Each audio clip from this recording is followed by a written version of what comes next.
साद, अस्सलाम वालेकुम। साद कैसे सर? अस्सलाम वालेकुम। वालेकुम सलाम। सर कैसे हैं? ठीक है। अल्हम्दुलिल्लाह।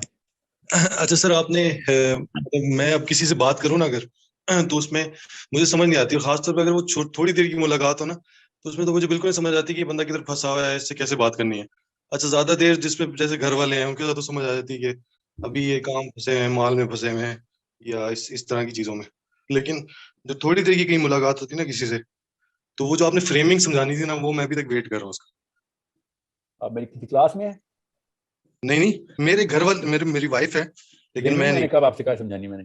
सर वो जो फ्रेम आपने नहीं बताया था कि वो फ्रेम के फ्रेम होते मुझे हैं पता है जिसमें। फ्रेमिंग। मैंने आप ये कब फ्रेमिंग मैंने ओपन पब्लिक में फ्रेमिंग का कोई कॉन्सेप्ट? नहीं नहीं, इसी इसी कोई क्लास में ले रहा था आपकी। मतलब वो था कोई इसी तरह मैं आज हूँ ना जैसे। क्रिटिकल तो थिंकिंग क्लास में आप मेरी? सर मैं तो सारी लेता हूँ ना, मेरी क्योंकि वाइफ तो है। फ्रेमिंग उसमें कवर करेंगे ना, क्रिटिकल थिंकिंग में फ्रेमिंग कवर होती है।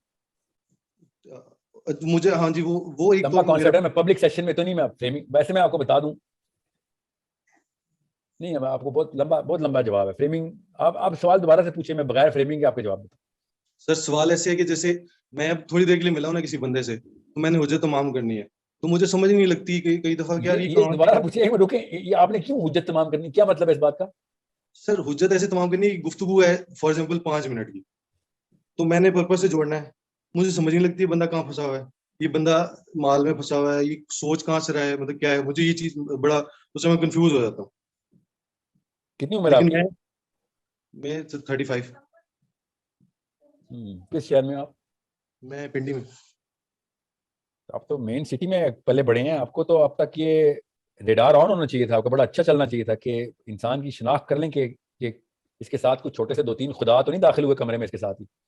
सर उनकी नहीं समझ लगती उसमें मुझे ना, जो मैं शॉर्टकट मारने की कोशिश कर रहा हूँ वो फ्रेमिंग ही समझ आई थी, जो मैंने कहा जी कि ये नहीं, फ्रेम। आपने लफ्ज सही यूज किया है, फ्रेमिंग ही में, फ्रेम में फंसे हैं लोग, ठीक कह रहे हैं। मसला ये है कि मैं फ्रेमिंग को छोड़े ना सकता, आप लोगों को नहीं पता ना फ्रेमिंग क्या होती। हम्म आप ऐसा करें, आप ये छोड़ दें कि लोग किस फ्रेम में हैं, लोग क्या चाहते हैं, आप उनको बस वो बयान करें।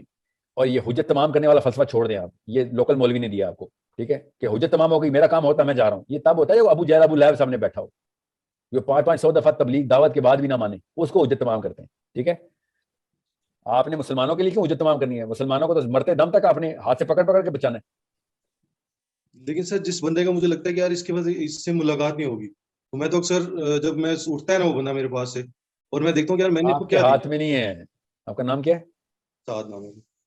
साद। साद, ये आपके हाथ में नहीं कि आपकी मुलाकात अगली दफा कब हो, अल्लाह मिलाते हैं। हज़रत अली बिन अबी तालिब ने कहा तेरे पास साइल भेजेगा ही तब अल्लाह, साइल मतलब सवाल करने वाला, जब तेरे पास जवाब होगा। ठीक है, तो अल्लाह के यहाँ तुक्के नहीं है, किसी वजह से वो बंदा आपके सामने आया, फिर भी आएगा, तुक्के नहीं करें आपने, बस ये कोशिश करनी है कि वो अपनी मर्जी से आपके पास आए, इतने अट्रैक्टिव हो आप। ठीक है, आप भी तो कई कई दफा जाते हैं ना उन लोगों के पास जो आपको अट्रैक्ट करते हैं, आपके पास एक ही दफा क्यों आ रहा है बंदा? ठीक है, क्योंकि आप हुज्जत तमाम कर रहे हैं कि बस मेरा काम हो गया, तू निकल, बस मेरा टोटल पूरा करना है मैंने। ऐसा नहीं होगा। स्पेशली सर वो जो थोड़ी देर के लिए मुलाकात होती बेशक आधे सेकंड के लिए मुलाकात हो, लोगों की तो शादियां आधे सेकंड में मुलाकातों के बाद हो जाती है, आपको एक बंदा दोबारा नहीं मिल रहा। You need to attract him through the way you going to talk to him. Okay, है।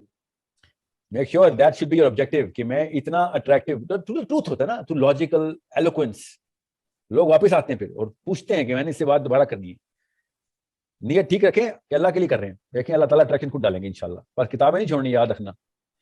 जागना सर, बाकी वो उसका इंतजार किताबों है, के जी। कोर्स कोर्स का इंतजार है होम स्कूलिंग के लिए, क्योंकि मैं तो बहुत सीरियस हूँ उस पे, मेरी वाइफ भी।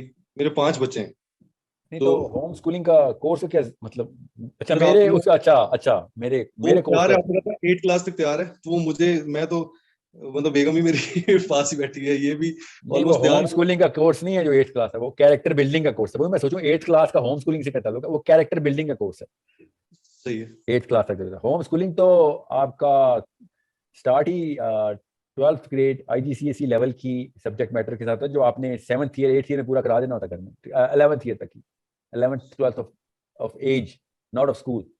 ठीक है, सर वो हमें हमारे तक कब तक पहुंचेगा, होम हमें कब स्कूलिंग में मिलेगा? ना बोले आप कैरेक्टर बिल्डिंग मांग रहे हैं, कैरेक्टर बिल्डिंग जो है ना वो तो डिजिटाइज कर रहे हैं हम इस वक्त, होपफुली जल्दी पहुंचेगा आप, क्योंकि अब वो डिजिटाइज हो जाएगा तो फिर बुक्स की जरूरत नहीं रहेगी। बुक्स जो है ना वो फिर भी अवेलेबल होंगी, होपफुली डिजिटाइज के बाद सारा कुछ ऑनलाइन हो जाएगा। तो जज़ाकल्लाह उसकी डेट मैं नहीं दे सकता, वो तो मैं पूछूंगा वो कभी। अभी एक्चुअली मुझे अभी उन्हीं की कॉल आ रही है।